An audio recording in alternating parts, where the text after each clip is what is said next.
Chronicle of Death foretold Omar Abdelaty, Adam Kersh, and Youssof Atwa. Introduction/context. Gabriel Garcia Marquez is a Nobel Prize winner author from Colombia, is famed for his short stories A Very Old Man with Enormous Wings, The Last Voyage, and The Handsomest Young Man in the World, where lots of critical lenses and interpretations are portrayed. More importantly, novels such as 100 Years in Solitude and Chronicle of Death Foretold are perhaps some of the most famous and critically acclaimed works globally. Hence, both novellas, especially Chronicle of Death Foretold, are excellent being able to capture the effect of the patriarchal societies and setting on men, which portrays toxic masculinity and its severe effects. As a result, a feminist lens would analyze the effects of the patriarchal settings and the societies that exploit men and women live in, develop the idea of toxic masculinity between the manhood, hoping to reach the ideal hegemonic masculinity, even if violence and aggression are created. Hence, according to the concept of toxic masculinity, it's characterized as the drive to fiercely strive and dominate others, and it covers many of men's most destructive tendencies. More importantly, according to R.W. Connell, who's famous for the studies of the social construction of masculinity, she states that masculinity can be problematic when it's set on unattainable standards. Hence, in Chronicle of Death Foretold, the author Gabriel Garcia Marquez highlighted toxic masculinity and its suffering under the patriarchy through the Vicario twins' extreme violence and savagery, Bernardo Sanderman's characterization as a villain, and lastly the brutal death and characterization of Santiago Nastor. So let's get started. Vicario's twins' extreme violence and savagery. Chronicle of Death Foretold, the author Gabriel Garcia Marquez highlights toxic masculinity and its suffering under the patriarchy through the Vicario twins' extreme violence and savagery.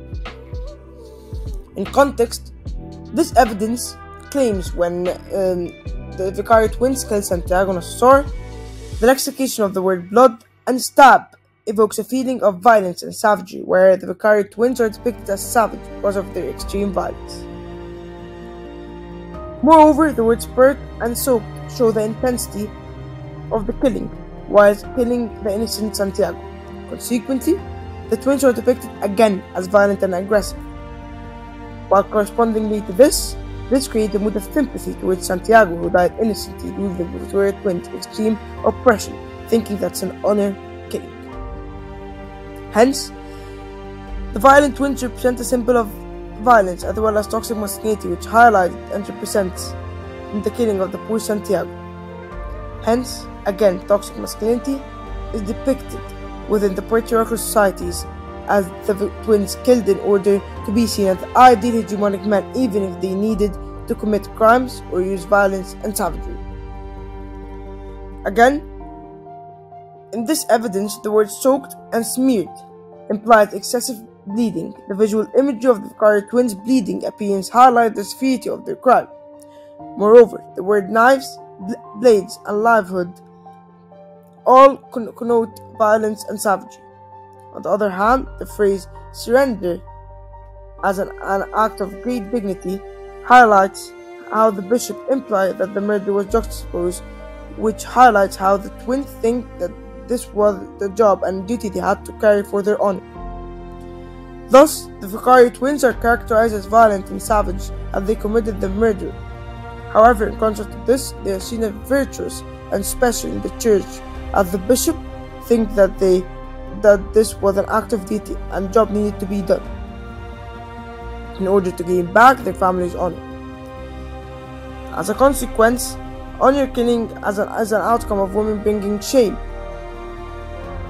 to the family proceed with patriarchal structures and viewpoints that limit women's traditional and male property, placing restrictive anticipations and moral purification on them, which develops again toxic masculinity by the Vicario twins in order to be seen as the ideal hegemonic masculine by reclaiming their honor through killing and crime. According to R.W. Connell, who wrote the famous book about masculinity and its effect, masculinity can become problematic when set unattainable standards, as failing to live up can make boys feel uncomfortable and unworried. They may resort to violence. Moreover, male violence in this scenario doesn't emanate from something or bad toxic that had crept into the nature of masculinity itself. In the article, Problem with the Fight Against Toxic Masculinity. Hence, it's seen that violence and aggression of most men are mainly as a result of an unattainable toxic masculinity that brainstormed the ideology for most people till now. As a result of this source, it's portrayed that men look up to being the ideal hegemonic men in front of the crowd, even if they need to use violence and aggression. Bayardo's and Roman suffers under the patriarchy as a result of exploitative actions, being depicted as a villain by the village within the novella. In chapter 2 of the novella, Bayardo's and Roman would receive heavy judgment within the village, being compared to the devil, with no one knowing where he came from after newly coming to the village. Firstly, the comparison comparing Bayardo's and Roman to the devil emphasizes on how he suffers under the patriarchy, being implied as being evil as a result of his masculine exploitative actions and material lifestyle.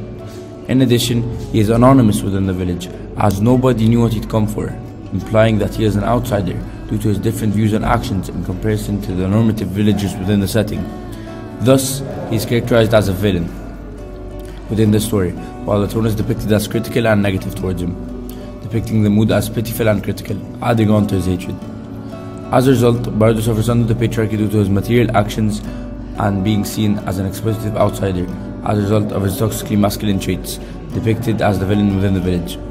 According to Judith Butler, if the reality of gender is constituted by the performance itself, then there is no recourse to an essential and unrealized sex or gender, which gender performances ostensibly express. Hence, juxtaposing this within the village, the performances by men and wealthy lifestyles directly lead to power and control, as the occurrence with Bayardo, but also leads to critical judgment and his depiction as a villain, as a result of his success and power produced by his performance. How does Bayardo exploit the village? Moreover, in chapter 2, in order for Bayardo to impress Angela Vicario, he bought all the tickets in the raffle in order to gain her attention and pleasure. Moreover, he was very critical of employees within the village, comparing them to worn-out batteries. Firstly, through the description of Bayardo and Roman of the employees within the village as worn-out batteries, evokes the feeling of judgment and toxic masculinity by Bayardo and Roman as a result of his critical analysis of the people within the village. Moreover, portraying his toxic expectational masculine traits through him buying all the tickets in the raffle to help impress Angela Vicario, presenting his views as money result in power, implying that he is very exploitative and judgmental. Thus, Bayardo is characterized as arrogant and patriarchal due to his exploitative actions and overviews of power in contrast to others within the village. In addition, the tone is viewed as critical, with the mood presented as pitiful towards Bayardo and his controlling actions. Thus, the setting implies that wealth leads to control and power within the village, while also presenting men as more valuable than women, able to do exploitative actions in order to receive approval from others. Furthermore, as a result, Bayardo is depicted as a villain by the villagers due to his over-controlling toxically masculine traits and actions in order to gain approval and power. Here's how the patriarchy killed Santiago Nassar. Additionally, Marcos highlights how men are mistreated under the patriarchy through the brutal death and characterization of Santiago Nassar. To begin with, during the murder of Santiago by the Vicario twins, his body had been exposed to public view. His liver was almost sliced in pieces by 2 deep cuts on the anterior side, and he had 4 incisions in the stomach, one of them so deep that it went completely through and destroyed the pancreas. First, Santiago's body was exposed to the public, which suggests that he is similar to a zoo animal being displayed as a source of entertainment for people. Added to this, visual imagery is used to depict the brutal condition Santiago was in, where he had deep cuts, several incisions, and was sliced into pieces. Hence, a brutal and violent setting is developed where Santiago's death was a cold-blooded murder. Consequently, Santiago can be seen as a sacrificial victim of the patriarchy, due to the patriarchal expectations, suggesting that males must kill Santiago due to him taking the virginity of women, thus implying how hegemonic masculinity leads to the suffering of men within society. In Veronica Litch's How Patriarchy Hurts Men Too, the patriarchy also harms the ever-present threat of violence between men. For gender non-conforming men, queer folks, or trans folks, they can become targets of hate, attacked for daring to defy norms. Hence, the quote suggests that men are harmed by the patriarchy since they can be violently targeted by other men. Additionally, Santiago was described as slim and pale and had his father's Arab eyelids and curly hair. Santiago had inherited his father's instinct. On the other hand, his father taught him the manipulation of firearms, love for horses, and the mastery of high-flying birds of prey, as well as the good arts of valor and prudence. Hence, through the use of a polysyndeton, constant repetition, and implies that Santiago inherited several traits from his father, thus emphasizing that men are expected to become strong to receive masculine features. Added to this, the juxtaposition used between the characteristics Santiago inherited from his mother and from his father, where Santiago inherited very few characteristics from his mother, but inherited plenty from his father. Santiago is characterized as a masculine figure and is expected to inherit the masculine traits from his father. Thus, through the portrayal of Santiago being a man and inheriting masculine traits, gender socialization can be depicted, where males are expected to behave under the social expectations of the gender and not act in a feminine way.